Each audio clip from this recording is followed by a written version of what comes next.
我现在面前的是 OPPO 刚刚发布的大折叠旗舰 OPPO Find N3，我们一起来开箱看一下。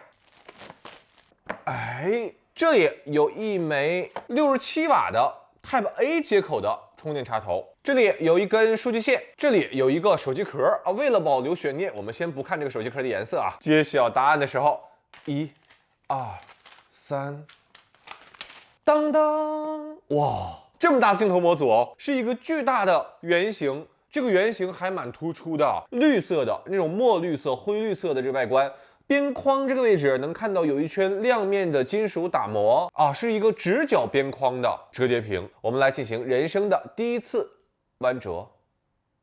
哦，铰链非常稳，这个铰链非常稳。关于绿色的补充，绿色版镜头完全黑色，后盖是军绿色，闪光灯被剔出镜头区域转移到了角落中，横向握持很像照相机。除了3颗镜头之外，右侧是哈苏字母的标志，后盖的磨砂玻璃四周有一圈光面铝合金包裹，光线下非常闪耀。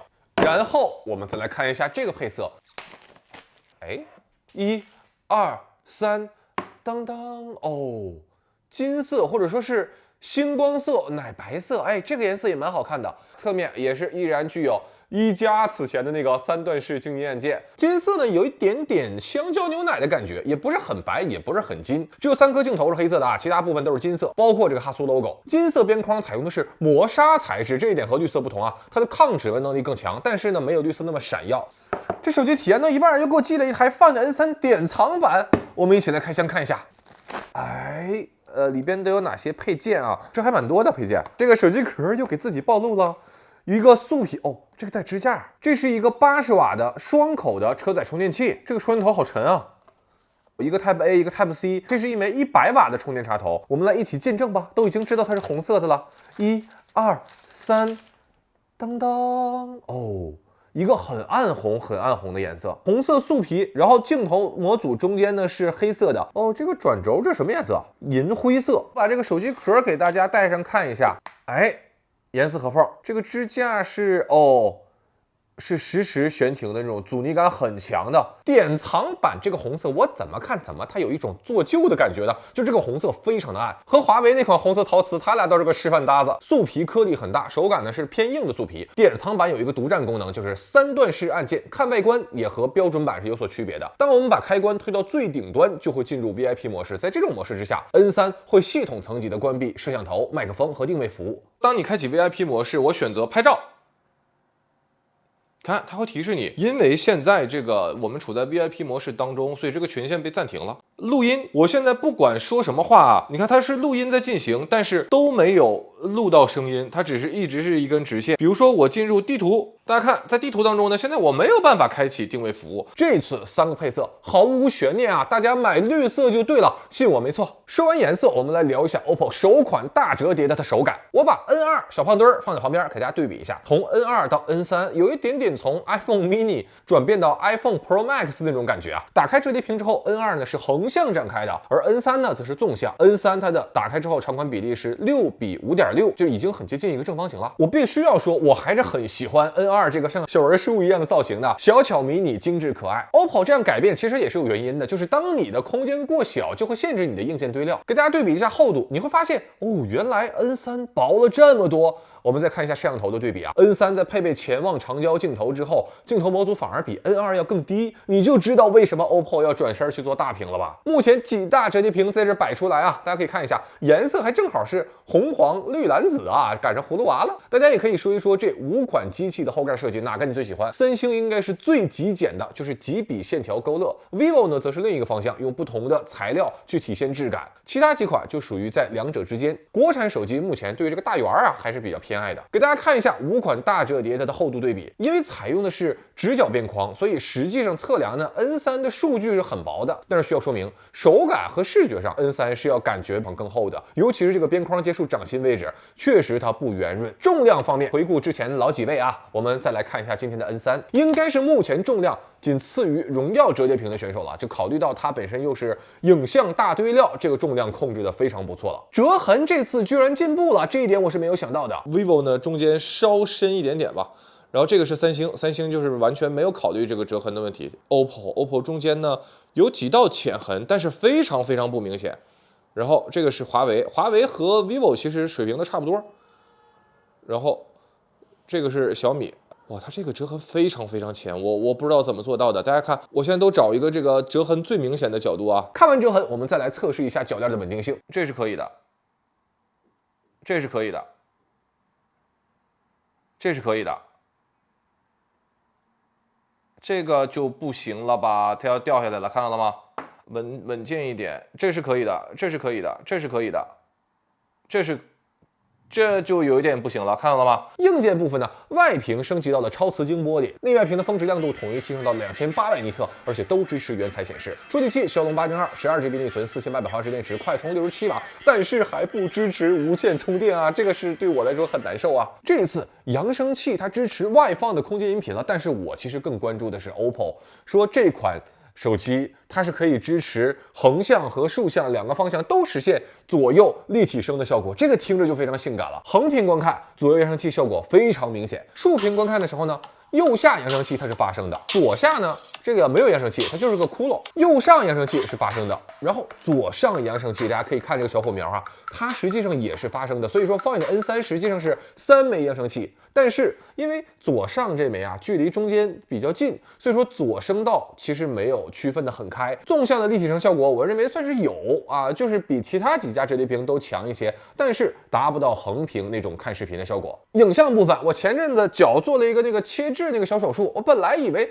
折叠屏手机在家拍拍这个折叠体验就好了，没想到啊，这浓眉大眼的 OPPO 给我发布了个影像折叠屏啊 ！N3 这3颗镜头都很用心。首先，主镜头用上了索尼那个折叠像素啊，相比于前代呢，这个强光下的动态范围提升很明显。大家看这个白天灯光，内部的细节完全得到了保留，而且最棒的是 Find N3 本身它是支持照片亮度信息保存的，就是你在这块手机屏幕上，你能够感受到这个灯光当时有多亮。的同时，灯内的细节还能够得到完整的保留。N3 的颜色非常好看，大家看这个树干对比 ，N3 就是有一种更油润的感觉 ，N2 呢相比之下就很平淡。再看这张 N3 真的就是只用色彩变化把层次感体现出来了。那么接下来我们看看这枚新增的，号称是折叠屏中的最强潜望成交，实际表现到底怎么样呢？首先，我们来一波望远的对比，因为 OPPO 本身是3倍长焦，华为呢是5倍。小米呢是3倍、5倍，两颗镜头都有，所以这个环节我们也没有办法做到完全的公平啊。我就首先啊，在这样一个光线不足的室内环境看小字儿，大家可以对比一下这个金刚经啊 ，OPPO 它是3倍镜头，这个大镜头没白对料啊，高风险有高回报啊。再看6倍，这个焦段呢，和小米和华为就比较接近了，他们都是5倍。这个字的部分，华为应该是最清晰的。然后综合看牌子和后边的一些专长的细节呢，我认为 OPPO 也表现更好一点。OPPO 这个色彩的油润感依然非常出彩。说真的，和哈苏合作了这么多年啊，我到今年这2款旗舰，我才感受到这种摄影色彩的魅力。接下来来到 OPPO 的主场，就是3倍人像模式。我们先看对比，再来聊聊我的感受。首先，这组小花，华为没有3倍光学镜头，那这一轮画质就比较吃亏了。大家看花朵边缘的优化，这个小米算法是有一点问题的。这张佛捧莲花 ，OPPO 依然是主打色彩和对比度。我们再放大看一下细节啊，佛珠质感，大家也可以对比看一下。这一组烤鸭，哎，这张 OPPO 鸭子这个颜色是有点过了，肉眼我看了半天，这小米要更准确一些啊。这张虚化呢 ，OPPO 表现的是最好的，就有这种渐进式的模糊。好了，大家可以看一下啊，我现在在这个马路对面，这次它的这个3倍识别的距离非常之远啊，我给大家看一下，现在我调成3倍，然后我现在你看。现在有个自行车，对吧？然后有一个这个健身电车的车牌，明知山有虎，偏向虎山行啊，有点反叛心理。我们现在再拍一张，大家可注意，你能看到吗？它居然把自行车这个位置也识别出来了，然后进行了清晰化，然后背景是这种虚化的效果。暗光呢，因为华为压根就没有人像镜头，所以拍人像的话呢，差距就比较大了。我们直接把华为省略掉啊，只对比一下小米，大家可以看一下这个纯净度。对比评测之外，我再来说一下使用的感受。Find N3 人像拍照其实有2个环节，我认为做得非常好。一个是它没有手机的那种算法痕迹，拍出来就好像是相机的照片一样。第二个就是光影色彩的处理，我给大家看几组照片，都是直出，没有后期啊。大家看大爷这个背心的高光，哇！这张你跟我说是相机拍的，我也信啊，就是那种该亮的亮，该暗的暗。这张小花前后的这种递进感，这种色彩，这张旗袍人像模式啊，这是背景，大家看这个虚化效果以及玻璃上的反光。大爷在路边吃饭，大爷小推车的这个虚化边缘的细节非常自然，这都随手拍的。路边花花的小哥，这个光影打在它身上，然后屋里背景被虚化的这个效果。这张路边的灯笼，我真的觉得 OPPO 现在这套影像算法就是在用色彩的变化、色彩的对比，去把一张张平平无奇的照片讲出一个个生动温柔的故事，配合上本身这一块大屏，无论是拍照啊还是回看照片，我真的觉得是一种享受。如果说这套算法有什么不足，就是目前这个计算时间还比较长，你拍一张照片等半天。今天视频的第4部分，最后一个部分，我来聊聊折叠屏的适配。感觉大家伙啊，在悬停操作之后，好像都没有后续的发展了。但是 OPPO 这次带来了一些很有趣的体验，我只说3个功能啊。第一个 Find N3 可以长按底部呼出 Dock 栏了。Dock 栏分成左侧是应用栏和最近文件，中间呢4个是手机默认状态下的底部4款应用，右侧3个呢是最近使用的3款应用。你可以通过点击应用库里的应用，然后拖拽进行分屏啊，就能帮助那些不那么了解数码的用户快速的学会分屏。第二个功能最近文件，这个功能我最喜欢的一点呢，就在于它是全自动的，它会根据你的使用自动把最近的图片、文档、录音等文件都整理在这里，你不需要去从哪里寻找哪里拖拽，你点开就可以直接用。比如说，你可以把图片拖拽到你的备忘录里，把文档拖拽你的微信里，把录音拖拽到你的电子邮件里。第3个功能，全新适配的分屏方案，也是这款折叠屏我最喜欢的一个功能，它解决了以往折叠屏分屏的3个问题。解决的第一个问题就是有一些 App 因为它没有适配多形态，你无法实现分屏。现在在刷微博的同时，我想玩开心消消乐，那这个时候我只需要在这个应用库中找到开心消消乐，然后给它拖动到这边。大家注意，这个时候开心消消乐是没有适配的，所以它是以一个完整大屏的形式展现出来的。大家看，我的微博应用就被顶到了画面之外，能看到吗？然后如果你这时候点击它，它会又展现回来。之前无论如何不能分屏的应用，现在也可以分屏操作了。换句话说，从此时此刻开始，所有软件都可以实现分屏了。你就可以让 PPT 全屏显示的前提下，大家看我左边可以放一个腾讯会议，对不对？你和同事在开会的同时，看你的右边是你要看的 PPT， 然后你可以让你的 PPT 全屏显示。这个时候呢，会议还在左侧，并没有被打断，它同时保持在前台运行。第二个，像王者荣耀这种横屏的游戏啊，在此之前呢，你也可以横屏分屏，但是也只能横屏分屏。如果你想分出一个竖向的微博、抖音，那你就不能操作了。而现在，大家看，我们就可以让它左右排列。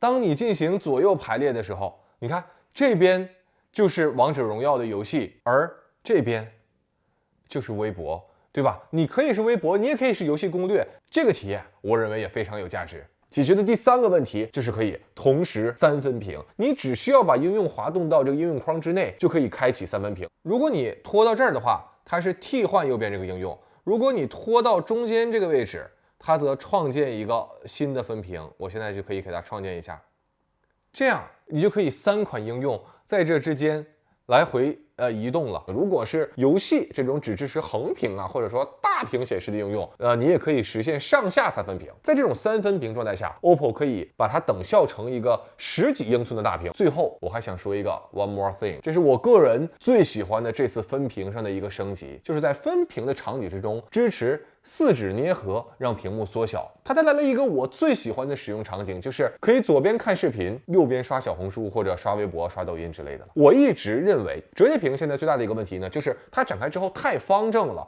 你对于横屏那些视频类的应用兼容度就不够。在此之前，各大厂商推出了那么多代折叠屏，也没有解决这个问题。但是Find N3它主动放弃了上方和下方的使用面积，就是因为有了这个取舍，才获得了2款应用完整显示的效果。实际使用虽然说会浪费掉不少面积，但是右侧窗口刷微博是完全无障碍的。折叠屏终于可以实现双窗口看视频了，边看视频边刷社交软件，这个方式非常轻松，非常解压。我推荐大家也可以试一试。以上就是 Find N3 全部使用体验分享。从第一款平板折叠屏发布到今天，已经5年多的时间了吧。OPPO 终于发布了属于自己的真正的大折叠，你依然能从产品的细节中看到很多有趣的思考、有趣的坚持和取舍。与直板手机各家思路最后趋同不一样的是，折叠屏还在生长，还在进化，每家依然有着自己的解决方案，不同的方案所呈现出的差异化，让这个品类变得更有生命力，也变得更有竞争力。好了，以上呢就是本期视频的全部内容，我是钟文泽，我们下个视频再见。